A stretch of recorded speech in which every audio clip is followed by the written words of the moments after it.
son la gente con la que estamos trabajando día a día en el área de educación. Para nosotros es súper importante generar estos espacios de diálogo, espacios de encuentro que nos permitan ir reflexionando sobre los temas de actualidad, sobre los temas que son importantes en el ámbito de educación. No hemos querido desaprovechar la visita del secretario ejecutivo de la Red Latinoamericana de Educación Reduca, de la cual el Grupo Faro es el representante en Ecuador de Reduca, y hemos querido aprovechar su presencia para que podamos junto con él hacer algunas reflexiones que son importantes tanto para el país como para Latinoamérica en relación al tema de educación. Como ustedes saben, Grupo Faro es un centro de investigación y acción que trabajamos sobre todo en el área de educación. Nos interesa muchísimo generar mucho conocimiento con evidencias en relación al tema educativo, pero también generar la participación ciudadana. Y por eso nos encanta que puedan estar aquí participando de este espacio, nos encanta que estén los docentes, que esté la gente del Ministerio de Educación, que estén de organizaciones aliadas, organizaciones no gubernamentales que también trabajan en temas educativos, los padres y las madres de familia que para nosotros son el eje fundamental de todo el trabajo que estamos también realizando en comunidades de aprendizaje. Así que bienvenidos y bienvenidas, muchas gracias por acompañarnos en este tema que le hemos titulado y que para Reduca es un tema fundamental y que tiene que ver cómo para educarnos necesitamos de la tribu. ¿Quiénes somos la tribu? Somos todos y todas quienes estamos aquí y los que no están también. Estamos haciendo una transmisión en vivo por Facebook Live del Grupo Faro. Y pues nos encanta saber que también se les van a conectar los otros países que son también parte de Reduca. Yo, bueno, no me voy a alargar más en la presentación, solamente quiero agradecer a Manuel por su presencia. Voy a hacer una rápida presentación de su perfil y pues bueno, luego les voy a dejar con él, comentarles cuál va a ser la dinámica. La idea es que esto no se convierta en una presentación, que ustedes estén en sus asientos y que solamente sean espectadores de este tema, sino que también nos ayuden en esta generación de conocimiento. Como ustedes saben, uno de los pilares fundamentales de comunidades de aprendizaje está basado en el diálogo, en el aprendizaje dialógico, y para nosotros es fundamental que este aprendizaje dialógico se extienda a todos los espacios en donde estamos. Me voy a sentar allá adelante, sí. Así que contarles que la dinámica un poco de esta participación es que Manuel nos va a hacer una exposición, un planteamiento general de qué es lo que implica este tema de educación, en donde toda la tribu que le llamamos es parte y cómplice de esta educación. Y luego la idea es que a partir de esa presentación y de otros temas más que ustedes tengan acercamiento desde la educación, puedan ser quienes generen también este diálogo, quienes puedan aportar con sus ideas, quienes puedan ir realizando preguntas. Entonces, para dar paso ya a este espacio, quiero presentarles a Manuel Álvarez Tronjé. Él es abogado, es profesor de la Facultad de Derecho de la Universidad de Buenos Aires, es presidente del proyecto Educar 2050 y secretario general de Reduca, de esta red de organizaciones latinoamericanas para la mejora de la educación en Latinoamérica. Es profesor de la Universidad ESEADE y miembro del Consejo de la Universidad Siglo XXI. Ha sido responsable jurídico de algunas importantes empresas a nivel internacional. Ha realizado estudios de posgrado en la Universidad de Harvard y Michigan en Estados Unidos. Y también ha estado realizando unos estudios en el IESE de España, en el IADE, UADE y SADE de Argentina. Es diplomado también en Filosofía Moderna y Contemporánea por el Instituto Universitario Ortega y Gasset, y también es autor de 3 libros. El último fue Negociar con la vida, y de numerosos artículos en revistas y distintos diarios del país y del extranjero. Así que con esta breve presentación le damos la bienvenida a Manuel y muchas gracias por acompañarnos. Muchas gracias. Yo como buen argentino tengo algunas excusas. Y la excusa primera es la altura, así que me voy a sentar, porque si no, no voy a poder estar parado todo el tiempo. Bueno, en primer lugar, agradecerles la presencia y agradecerles su conocimiento, como explicaba recién Paola. Esto es una conversación, yo quiero aprender de ustedes. La verdad que no tenemos el monopolio de ningún conocimiento, sino que ese conocimiento es producto de intercambio de ideas y sobre todo en educación tenemos mucho que aprender de Ecuador. Y lo que sí me gustaría exponer es una primera brevísima presentación sobre lo que significa la red Reduca, sobre nuestro estudio de toda la región de Latinoamérica, que el estudio se llama Aprender es Más, y también llamar a algunos desafíos que tenemos comunes en la región para escuchar de ustedes también sus experiencias, sus propuestas y, por supuesto, sus preguntas. En primer lugar, partir de la base de qué significa Reduca. Reduca es una organización que nació en el año 2008 como primer pensamiento de lo que podía significar una red en toda Latinoamérica. Luego lo trabajamos desde nuestros países y pudimos hacer el acto fundacional en el año 2011 en Brasilia, con la presencia del ministro de Educación brasilero, Fernando Haddad, muchas gracias, que luego fue candidato a presidente en las últimas elecciones y fue alcalde de San Pablo, alguien que nos enseñó mucho y nos apoyó mucho, junto con el BID y algunos otros organismos. Allí nació la red en 13 países, hoy somos 15 países, con la posibilidad que se sume el número 16, que es Costa Rica. Estamos desde México hacia abajo en todos los diferentes países de Centroamérica, de Latinoamérica, y llegamos hasta el sur de Chile y Argentina. Nuestra red tiene un objetivo que es defender el derecho de aprender. Ahora lo vamos a explicar con más detalle, pero defendemos el derecho de las niñas, niños y jóvenes o adolescentes partiendo del derecho humano a la educación. Esta declaración que tuvo la Declaración Universal de los Derechos Humanos, la queremos defender y queremos ir un escalón más, que no solamente se refiera a la educación, sino al aprendizaje. Esta es un poco el origen de lo que fue nuestro estudio Aprender es Más, que realizamos conjuntamente con la Fundación Sura, la fundación colombiana que está por diferentes países de Latinoamérica.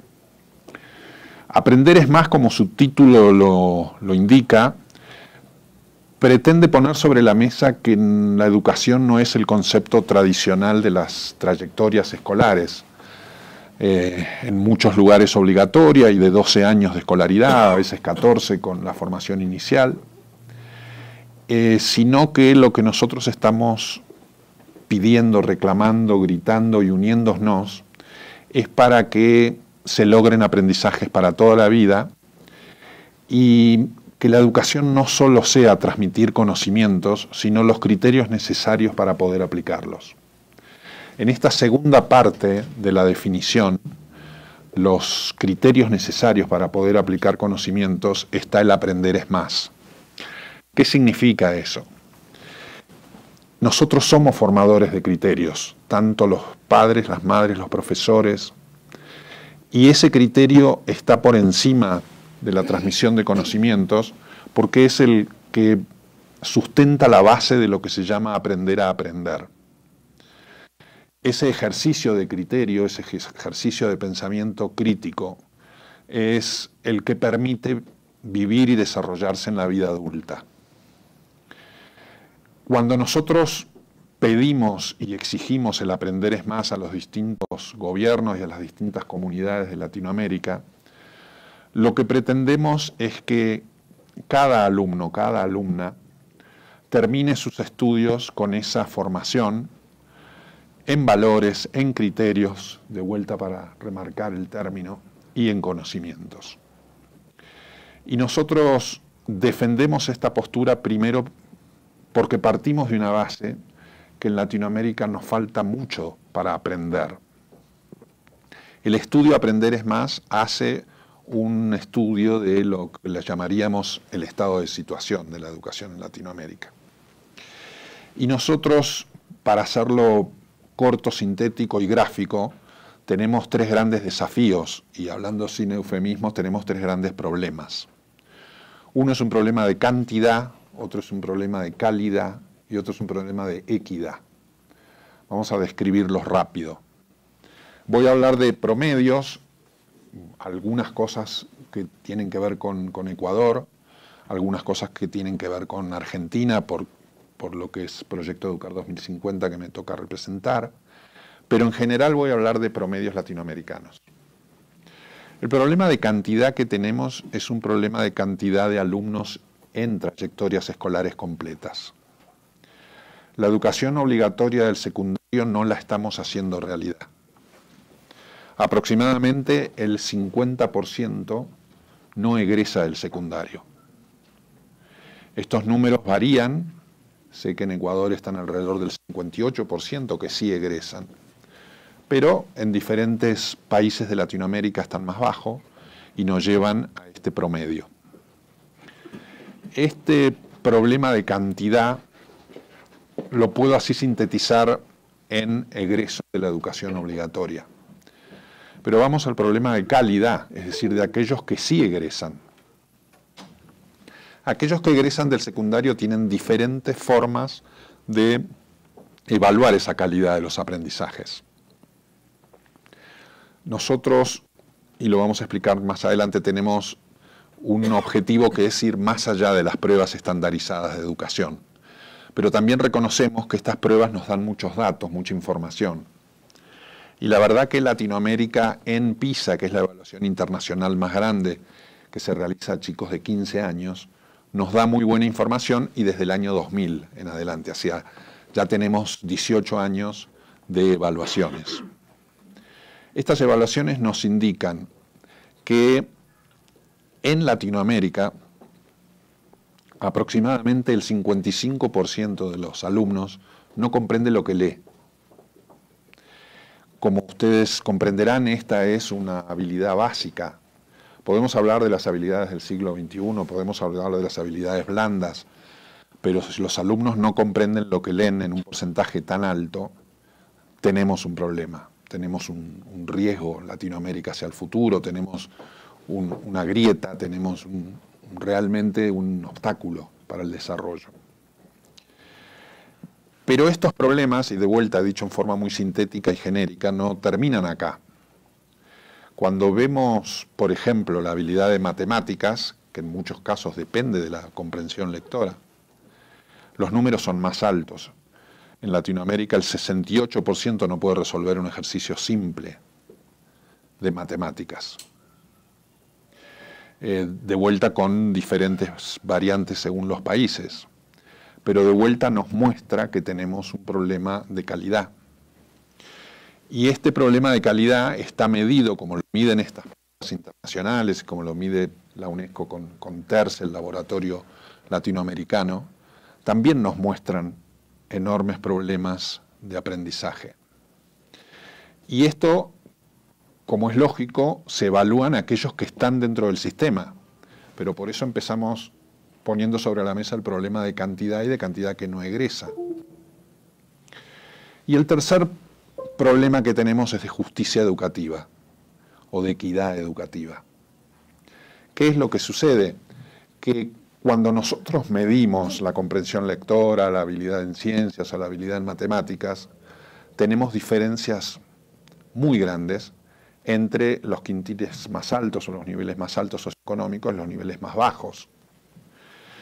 Yo les voy a dar un caso de Argentina. Argentina tiene además pruebas censales todos los años, que llaman las pruebas a aprender.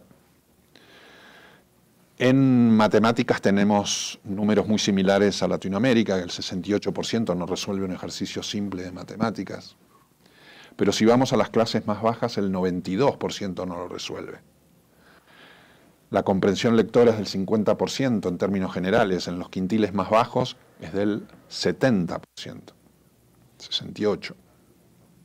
Es decir, que esta enorme desigualdad que tenemos en Latinoamérica la enfocamos en el estudio Aprender es Más porque Latinoamérica es una de las regiones más desiguales de la Tierra, del planeta. Tenemos números muy dolorosos y muy desafiantes para nosotros mirando al futuro. Tenemos cerca de 200 millones de gente bajo la línea de pobreza. Y nosotros desde Reduca enfocamos una íntima vinculación entre lo que es la educación como ascensor social. Educar deriva de esa nobleza del ser humano que es el amor. Cuando nosotros educamos a nuestros niños, a nuestros nietos o a nuestros sobrinos, queremos que sean mejores. Inclusive queremos que sean mejores que nosotros. ¿Para qué? Para el desarrollo de la vida futura. Pero si tenemos estos problemas, cuando hablamos de justicia educativa, tenemos que resolverlos como prioridad. Por eso nosotros desde Reduca, con el estudio Aprender es Más, lo hemos sintetizado en un manifiesto, que es un grito, es un reclamo conjunto que pretende llevar a los gobiernos una demanda de mejor educación, de mejor aprendizaje. Pero esto porque es un derecho humano y porque el derecho es el derecho de aprender. Entonces este manifiesto pide que la educación sea prioridad, pero que sea verdadera prioridad. Y cuando hablamos de prioridad en el financiamiento, en la inversión en educación, en la jerarquización de la profesión docente, y en esto que explicaba Paola, que es un poco el título que nos convoca, que es que la educación es responsabilidad de toda la tribu. Este es un concepto que desarrolla un filósofo español, José Antonio Marina, es un proverbio africano. Él lo desarrolla muy bien en un proyecto que tiene que se llama Universidad de Padres, que es absolutamente digital y con posibilidades que todos puedan acceder a distancia. Y él explica bien, y esto lo hemos conversado en reuniones de Reduca, donde no vamos a cambiar la situación de Latinoamérica, ni de Ecuador, ni de Argentina, ni de México, si la sociedad no se une en un grito, que es esto de pedir educación prioridad. Si esto no se hace, los políticos no van a tomar el tema de educación como un tema relevante. Probablemente sí lo hagan con algunas buenas intenciones, pero necesitamos un plan de educación, un monitoreo, una explicación de cuáles son sus resultados y un seguimiento. Y decimos que es de toda la tribu porque si la sociedad no se une, si la sociedad no segmenta las diferentes obligaciones educativas, hay un pensamiento común en Latinoamérica y a veces en algunos otros lugares del mundo, donde esta educación se puede tercerizar. Y como que nos sacamos el problema de la cabeza cuando depositamos a nuestro chico en una escuela y que se ocupen los docentes. Y esto es justamente el error. El error es que tenemos que reconocer que la llave principal la tienen en muchos casos los maestros y profesores, pero que también la tienen las madres y padres, y que tenemos que apoyar, y también la tienen los medios de comunicación, y también la tienen las empresas, y por supuesto lo tiene el Estado. Entonces nosotros dividimos 5 puntos en Aprender es Más, que termina con este de la tribu. Primero, garantizar este derecho de las trayectorias escolares completas, desde la educación inicial hasta el secundario. Después, el aprendizaje, que el aprendizaje sea consentido y para toda la vida, con esta capacidad de criterio en un alumno. Después, ir más allá de las pruebas estandarizadas. No nos queremos enamorar de los resultados de PISA o los resultados de TERCE, sino utilizarlos como instrumento para mejorar el aprendizaje. Después, focalizar y potenciar a los docentes. Los docentes son los que dan la educación humana y tenemos que seguir trabajando en ese enorme poder que tienen los docentes. Pero justamente ser coherentes. Si la educación es prioridad, si la educación es la base del desarrollo, hay que jerarquizar a los docentes. Tenemos que apoyarlos. Por supuesto que tenemos que exigirles, pero los docentes están muy cerca de esta prioridad. Y por último, las alianzas. La magnitud del desafío que tenemos por delante con estos números que le conté es muy amplia. Tenemos que aliarnos en todos los diferentes segmentos de la sociedad para que el aprendizaje sea una prioridad. Y estos segmentos involucran, como decíamos antes, a los diferentes sectores: empresarial, público, medios de comunicación, madres y padres. Y yo les diría que hasta el transporte público tiene que estar en la educación. Quizá aquellos locos y fanáticos de Reeduca nos vamos a un extremo, ¿no es cierto? Pero yo creo que ustedes lo van a comprender bien, sobre todo si están cerca de esta pasión que es la educación y el aprendizaje. Por eso decimos que nuestro compromiso es que toda la tribu grite junta por el derecho de aprender.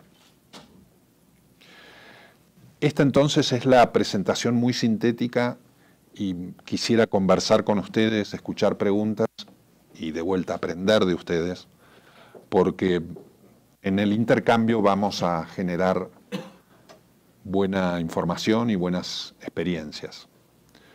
Contarles solamente por último un proyecto que hicimos de diálogo parecido a este en Argentina, junto con la última elección, y bajo la campaña nosotros le llamamos Yo Voto Educación, para que la gente cuando vote no solamente vote por su bolsillo, por la economía, por el trabajo, sino vote también por la educación. Y hicimos un proyecto que se llamó Mediar, Mesas de Diálogo por el Aprendizaje en Argentina, donde nos reunimos, así como estamos hoy, con muchos referentes de la educación en el país, y lo hicimos tratando de escuchar y de ordenarnos. Por supuesto buscando consensos, pero también pudiendo identificar disensos. Entonces creo que ese sería el segmento más humano de lo que puede ser mejorar el aprendizaje en un país. Poder conversarlo, poder comprometernos por un futuro y por una acción. Así que, si les parece, los escucho.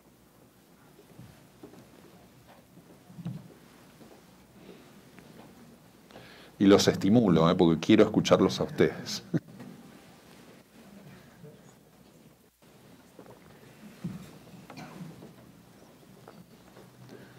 Ana Patricia, te voy a obligar a que empieces esta ronda. Que le señale quién va a preguntar, pero...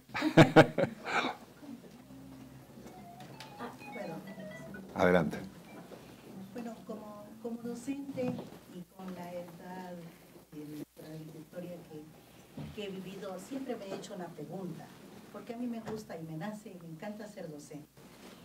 Pero yo digo, ¿cómo nosotros los docentes sembramos en el corazón de los niños humanidad? Humanidad.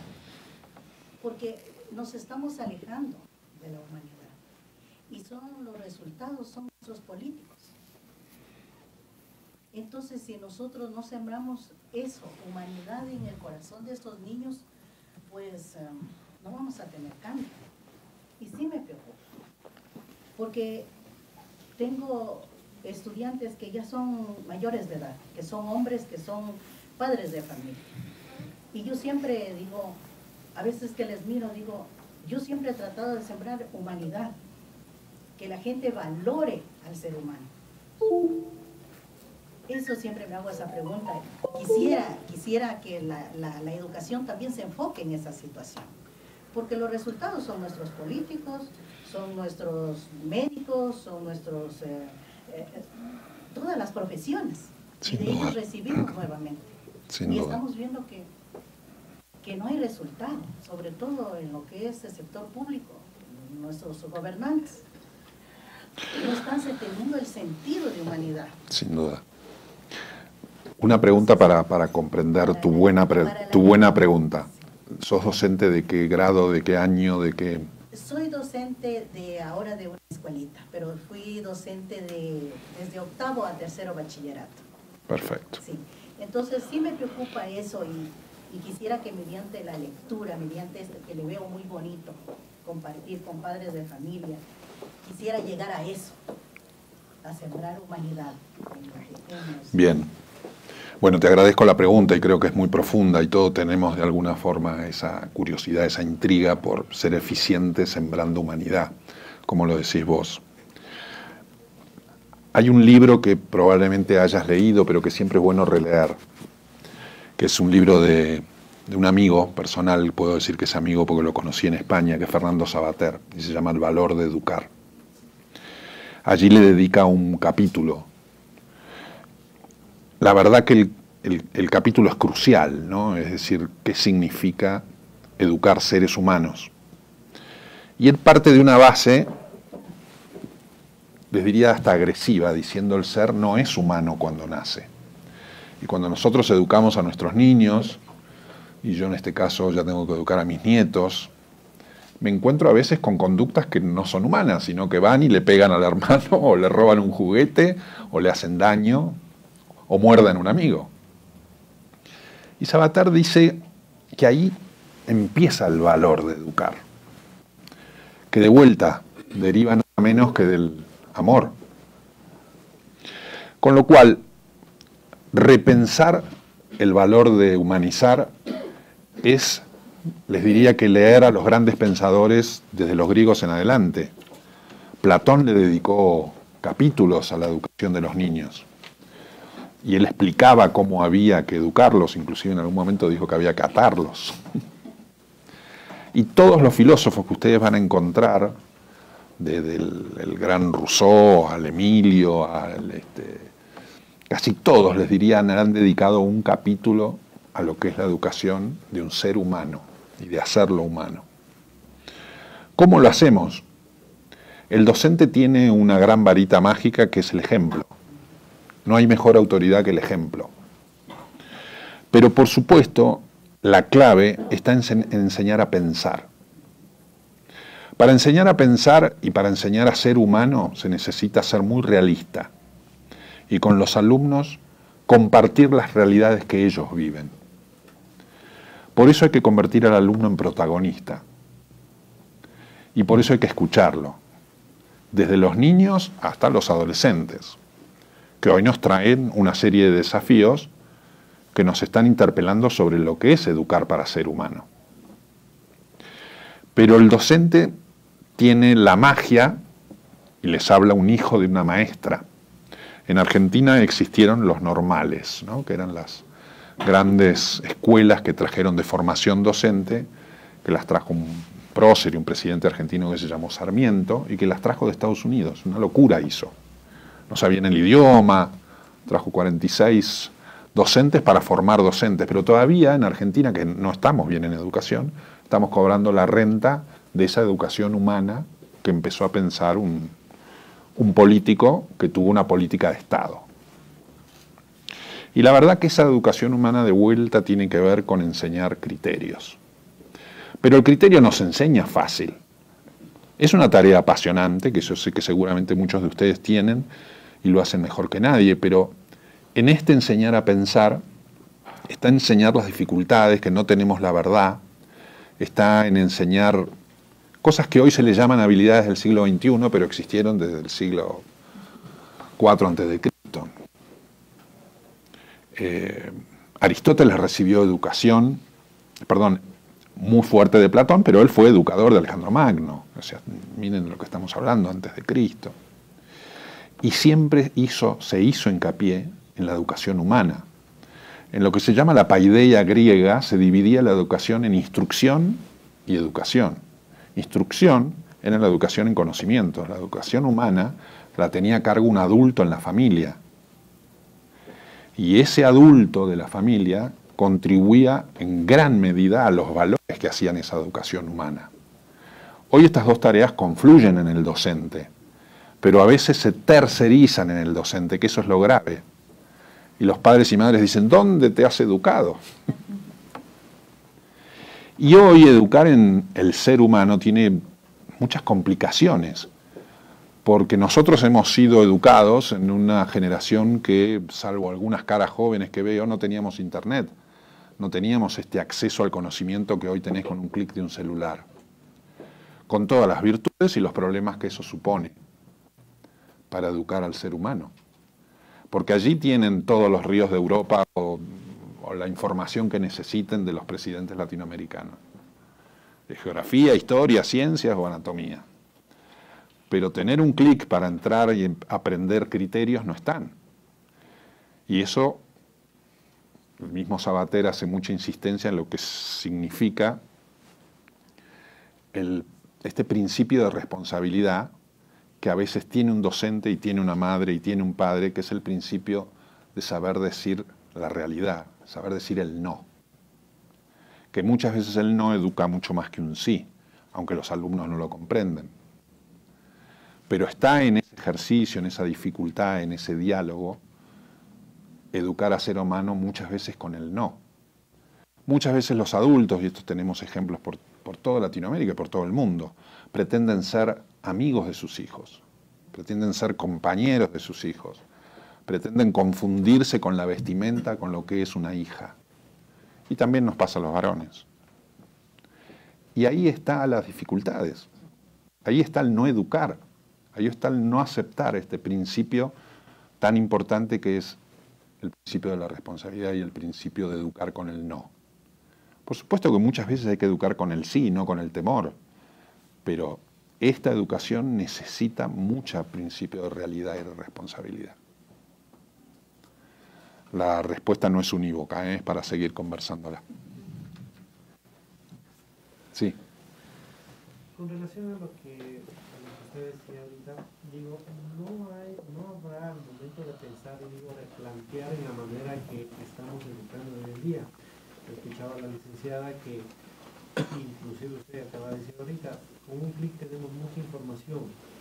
Los alumnos y todos generamos mucha información. Capaz la educación en el órgano que se está siguiendo no está yendo de la mano con este tipo de educación. No será de ponernos a replantear en ese momento que tal vez tenemos que empezar a aprender nosotros primero a valorarnos como vida, o sea, a valorarnos, cuidar nuestra tierra, por donde nacimos, y ahí empezar a aprender otras cosas que van en el mundo de la nuestra vida. ¿Cómo podríamos hacer eso para que el gobierno, en este caso, con las autoridades, puedan replantear el sistema de aprender o enseñar a las nuevas generaciones? A los menores. Sí, es exactamente así. Y mucho tiene que ver esto que hablábamos recién, de los cambios que están sucediendo desde el punto de vista tecnológico y desde el punto de vista humano. La educación siempre cambia. La verdad que desde épocas inmemoriales la educación fue aceptando el cambio como motor, digamos, de un desarrollo en el aprendizaje. Pero hoy por hoy, cuando me preguntabas lo del cambio, me gustaría contarles algunas anécdotas. El año pasado estuve en la Universidad de Barcelona por uno de estos seminarios de educación y tuvimos el lujo de compartir con este pensador Harari, que es un profesor israelí que ha escrito estos bestsellers que seguramente están en Ecuador, sobre Homo Deus, Homo Sapiens y lecciones del siglo XXI. Y él nos contaba que la evolución que va a tener la educación va a pasar por esta tecnología y por lo que van a hacer la inteligencia artificial, la Big Data y lo que llaman Machine Learning, ¿no? Es decir, aquellos aparatos de robótica que aprenden entre ellos. Entonces, es evidente que con todo esto el aprendizaje y la enseñanza cambian. Harari explicaba, que la robótica y la inteligencia artificial van a tener sensores. Estos van a ser sensores de las emociones que siente aquel que aprende de una plataforma digital. Entonces estos sensores van a saber cuándo el alumno se emociona. Se emociona con determinados dibujos, con determinadas películas, con determinadas músicas, con determinados temas que le amplían la curiosidad. Y él decía, la inteligencia artificial va a conocer más de mí que yo mismo. Y me va a brindar información, como ya tenemos todos seguramente ustedes en el celular, cuando entran por Google a buscar algo les aparecen informaciones de todos otros productos similares. Esto se va a ir cada vez más evolucionando. Y yo conozco ya los proyectos de lentes de contacto que van a tener debajo la posibilidad de hablar con un ruso con subtítulos o con un alemán. O con información que un pestaneo me va a brindar de una persona que no conozco sobre su Facebook o su LinkedIn. Entonces, es tanto el momento de cambios que estamos viviendo que tu pregunta es crucial. cómo cambiamos esa enseñanza, ese aprendizaje y quién va a tener el control de la educación. Esto excede a un gobierno. Antes los gobiernos tenían cierto control sobre lo que un maestro podía dar en una escuela, porque tenían, no sé, 7.000 escuelas para controlar o 55.000 como en Argentina. Pero hoy ya la escuela está en Internet. La escuela, es decir, las plataformas de enseñanza. ¿Cómo se las controlan? Hay un libro sobre esto que ha escrito Axel Rivas en Argentina, que es un investigador de la Universidad de San Andrés, muy interesante. Porque además esas empresas de enseñanza manipulan el aprendizaje. Con lo cual, para ligarlo con la pregunta anterior y para ser educadores en seres humanos, vamos a tener que tener mucho cuidado y mucha importancia el rol del docente. Entonces, frente a todos estos cambios, el docente va a tener que ser muy formado en formación continua, va a tener que ser muy facilitador de lo que es la comunicación que existe en el mundo de Internet y en el mundo de las redes y en el mundo de la cuarta revolución industrial y en el mundo de la inteligencia artificial, pero va a tener que estar constantemente enseñando a aprender, porque el aprender a aprender va a ser cuáles van a ser los trabajos del día de mañana, cuál va a ser la democracia del día de mañana. Y allí va a estar esta capacidad de criterio que el docente va a tener que trabajar y va a tener que formarse. Pero casi convertimos al docente en un superhombre. Vamos a tener que pagarle como un superhombre, vamos a tener que invertir más en educación. Entonces, todos estos cambios, si la sociedad los grita, primero nos vamos a despabilar. Porque esto es otra cosa que me gustaría señalar. Y esto sucede mucho en Argentina, que somos muy soberbios. La respuesta que nos hacemos como sociedad en Argentina a muchas de estas cosas es, este problema lo tiene otro, este problema lo tiene fulano, no lo tenemos nosotros. Yo lo soluciono con el colegio X y no me doy cuenta del problema. Wittgenstein decía, el filósofo Wittgenstein decía, no hay nada más fácil que engañarse. No hay peor ciego que el que no quiere ver. Esto nos pasa como sociedad y nos pasa en Latinoamérica. No estamos viendo el problema, no lo queremos ver. Y nos contestamos, yo lo tengo solucionado, porque yo soy un buen educador. Y los test internacionales nos indican que esto no es verdad. La mejor educación de los colegios de élite de Latinoamérica, escuelas de España, ni me puedo comparar con las de China o las de Singapur, que van primeras lejos, o Finlandia en algún caso. Entonces, nos estamos engañando, pensamos que estamos educando bien a esta generación. Y estamos lejos, no solo por los conocimientos técnicos, sino también por estas cosas que me preguntan. La humanidad y los cambios que se vienen, donde tenemos que trabajar mucho con la información que reciben y con las habilidades. Todo este nuevo criterio de las habilidades del siglo XXI tienen que ver con una realidad de base, que es que el alumno se educa cuando se emociona, cuando pone su emoción en juego. Es lo que le brinda mayor educación. Bueno, ¿estamos educando en emociones? A veces los chicos educan mejor que nosotros, porque entre ellos cuando tienen que enseñar aprenden. Y hay proyectos como el de redes de tutoría que está dando muy buenos resultados en Latinoamérica, que se basa en eso, en las tutorías que dan los chicos y que dan a chicos más grandes, entre sus transversalmente cruzados en la escuela.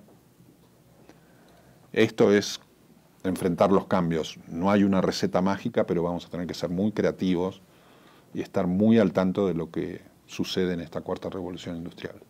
Sí. ¿Cuál sería el rol o la ubicación de los medios y la comunicación en la configuración de esta tribu? Me da la impresión de que la opinión pública no está muy empoderada de esta necesidad de una nueva educación. Dos cosas. Los medios tienen mucho poder. Los medios muchas veces ponen una noticia y la instalan. En toda Latinoamérica tenemos más noticias de fútbol que de educación. En Argentina tenemos una manifestación si hay un director técnico que hay que cambiar. Y hemos tenido pocas manifestaciones para mejorar la educación. Y estoy seguro que en Ecuador o en Brasil pasan cosas similares. Los medios de comunicación tienen poder y tienen que tener más responsabilidad, y se lo tenemos que pedir como sociedad. En Argentina se ha dado algo en estos últimos meses interesante, que es que llega el nuevo gobierno y dice: vamos a disponer de la pauta oficial de publicidad para hacer educación. La pauta oficial, en vez de ser para distinguir el programa que se hizo de infraestructura o de transporte o de una obra pública, va a ser de educación, para transmitir ejercicios de matemáticas o hacer un planteo digamos, de un concurso en los medios. Pero fíjense el poder que pueden tener los medios para llegar con educación a distancia, que es otra cosa que está creciendo muchísimo. Y yo creo que ahí, como empiezan a informar los nuevos estudios de educación, hay muchos que lo hacen por negocio y por fin de lucro, y puede estar muy bien, pero sí vamos a tener que regularlos. ¿Qué es lo que se educa? ¿Dónde está la educación a ser humano? Pero que los medios van a tener que trabajar muy cerca de los ministerios y la sociedad se lo va a tener que exigir, te diría que es requisito indispensable. Y hay programas buenos, ¿eh? Hay programas buenos inclusive a lo largo y ancho de Latinoamérica que han llevado adelante los mexicanos, los brasileros, el canal Encuentro, donde uno ve documentales realmente que uno sale enriquecido cuando terminan, ¿no? Esto también tiene que ver, y me hiciste la pregunta y me dejaste pensando. En la última entrega de los premios Oscars hubo 2 películas que tocan tangencialmente el tema educación y la desigualdad. Uno es The Joker y otro es Parasite. Fíjense, uno es de Corea y otro es del Joker de Batman. Pero sin embargo las dos traen atrás los problemas de la desigualdad. Como medios de comunicación lo que nos están diciendo que hay que atacar esa desigualdad. Y si hay algo que la educación puede hacer es trabajar en contra de esta desigualdad. Utilizar la educación, a mí esto me lo enseñó una madre del norte argentino, del Chaco, donde hay mucha pobreza. Y me dijo: miren, no sé si ustedes con Educar 2050 van a instalar acá una escuela, un nivel inicial o una secundaria, pero yo sé que para mi hijo la educación es su salvavidas. Y yo no escuché mejor definición en mi vida. Sinceramente la aprendí ahí. Y esto tiene que ver con la desigualdad, y tiene que ver con los medios, y tiene que ver con lo que informamos. Justamente atando el tema de desigualdad, esta ya nace desde el vientre de la madre. Desde ahí ya, y de ahí solo crece.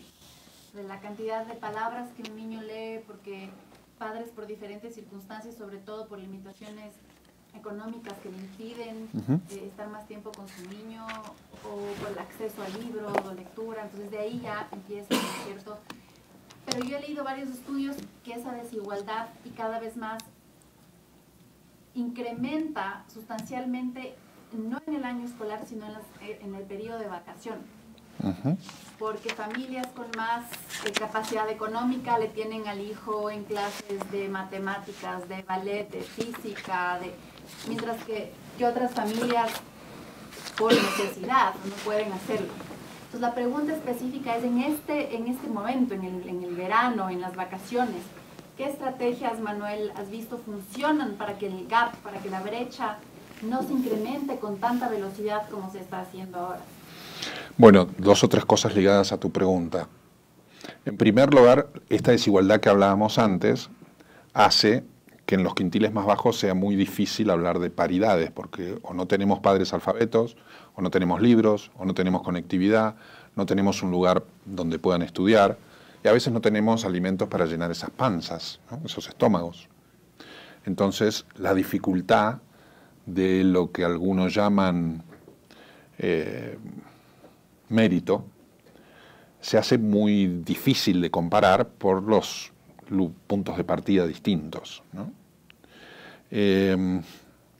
Pero también es cierto que hay varios estudios internacionales. Hay un estudio de Lancet con 2 volúmenes muy grandes que habla de la desigualdad y el aprendizaje y los daños nutricionales que tienen los chicos en sus primeros años de vida, desde el origen digamos, de un embrión, ¿no? Y que hoy se puede decir que hay muchos trabajos importantes que se pueden hacer aún con un chico que ha nacido con desigualdad, lo cual hay una esperanza. Evidentemente va a tener dificultades, pero hay formas de enseñanza y de aprendizaje que contribuyen. Con lo cual, de vuelta, la esperanza de lo que significa la buena educación, el buen aprendizaje. Ahora, todos los trabajos que vos señalás de veranos o de... Hoy me preguntaban a la mañana sobre el trabajo en el hogar, ¿no? Tienen que ver con la responsabilidad de madres y padres. Y tienen que ver con sembrar la curiosidad en los chicos. Ese sembrar la curiosidad está en una gran medida en la capacidad de lectura y hoy en la capacidad del manejo digital, de la alfabetización digital. Ustedes seguramente tendrán el mismo ejemplo que tenemos nosotros en Argentina, que hoy los jóvenes saben más de tecnología que nosotros, están más pegados a ese celular que a veces es adictivo y es todo un problema, pero también desde ahí se puede sembrar, un buen docente puede sembrar la curiosidad para que puedan leer desde el celular, que tiene una penetración de arriba del 90%. Entonces, trabajar en diferentes momentos del año con la cantidad de vías de acceso a información que tienen los chicos es una vía que hay que profundizar. Y ahí también, de vuelta, atando la pregunta anterior, son los medios de comunicación los que tienen que hacer esa difusión de cuáles son los mejores programas, de convocarlos a los adolescentes o a los niños a ese tipo de... Y el control que tienen que hacer los padres también de qué es lo que leen y qué es lo que... Por ejemplo, hay juegos muy, les diría, agresivos, que tienen plataformas de 300 millones de niños jugando y que nosotros como madres y padres a veces no sabemos. Y que tienen que ver con una casa humana, que son juegos que han convocado muchísimo a los adolescentes, de cómo triunfan en una isla matando a aquellos que tienen determinados poderes o no. Eso es humanidad y eso hay que trabajarlo, y los medios tienen responsabilidad y los padres también. Les quería leer, relacionado con lo que me preguntabas, un informe de UNESCO que tiene Aprender es Más, que habla del documento Reducir la pobreza en el mundo gracias a la enseñanza primaria y secundaria. Este es UNESCO 2007. Y dice, la tasa de pobreza mundial podría reducirse a la mitad si todos los adultos terminan sus estudios secundarios. Fíjense, reducir a la mitad las tasas de pobreza en nuestros países, que son muy altas. Entonces, de vuelta a la tribu, ¿no? La tribu es la que tiene que gritar por esto. Si tenemos este tipo de estudios, de informes tan serios como de UNESCO, y tenemos una herramienta, tenemos que gritar para que se utilice, y vamos a tener que gritar para que se invierta más.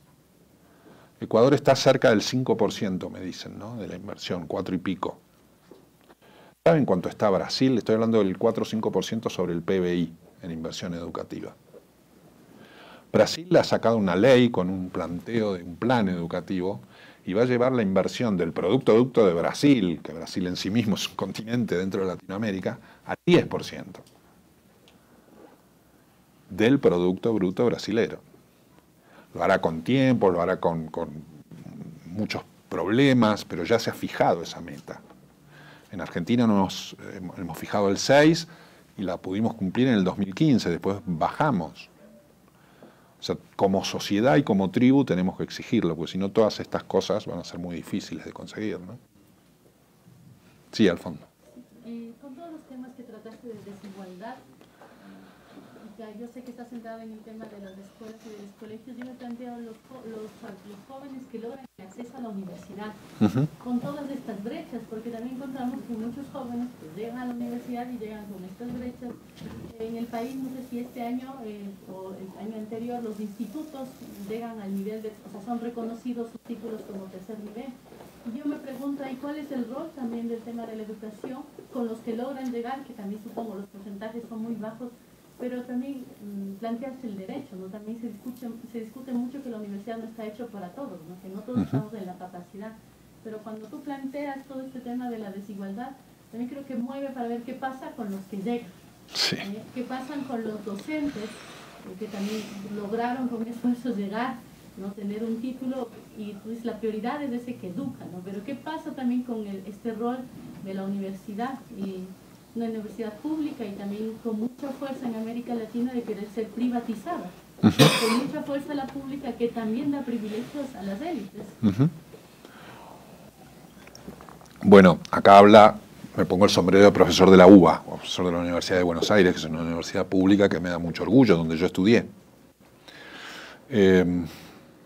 Y también con la vergüenza de que hay muchos que no llegan, como decís vos, o que llegan sin comprender lo que leen.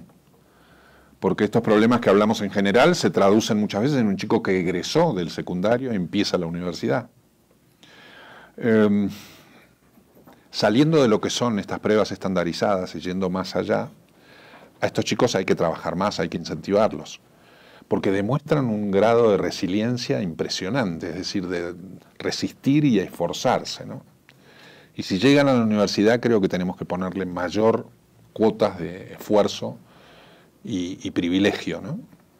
Ahora fíjense los números, yo vengo de Lima, de Perú, estos días, ayer antes de ayer estaba en Lima, y conversando sobre los números de una universidad que ha mejorado en Perú, y Perú viene inclusive mejorando en educación básica en estos últimos años, preguntaba los números estadísticos, y los que están en la universidad son el 2%, es decir, el 98% no está. Entonces ya eso como sociedad y como tribu también nos tiene que llamar la atención. Porque si queremos un país desarrollado y un país enriquecido, como se dice, educar es enriquecer. Enriquecer también tiene que ver con el desarrollo. Y esto es una política pública. Evidentemente que trabajen las universidades de gestión privada y que tengan sus posibilidades con el control estatal. Pero la universidad pública tiene la llave de un gran desarrollo. Evidentemente tenemos que poner el foco en la educación obligatoria, ¿no? Porque fíjense que otro de los focos es la educación inicial. Si hay un chico que tiene estos problemas que antes me preguntaban a Patricia, la educación inicial es crítica para que después pueda hacer bien el primario y para que después termine la secundaria. Y así poder llegar a la universidad. Entonces está todo muy encadenado. Yo creo que hoy tenemos una prioridad en Latinoamérica sobre la educación obligatoria, pero no podemos dejar de lado la universitaria, porque allí están las claves del desarrollo inminente que tenemos que fortalecer. Las universidades públicas en Latinoamérica tienen su prestigio y tenemos que defenderlas y tenemos que apoyarlas y tendremos que exigir más presupuesto. Ahora, también tengamos presente que, estoy hablando más de datos de Argentina que de Ecuador que no conozco, pero tienen más presupuesto a veces que la educación obligatoria. Y la educación obligatoria es la base de que esa universidad tenga todavía más matrícula, ¿no?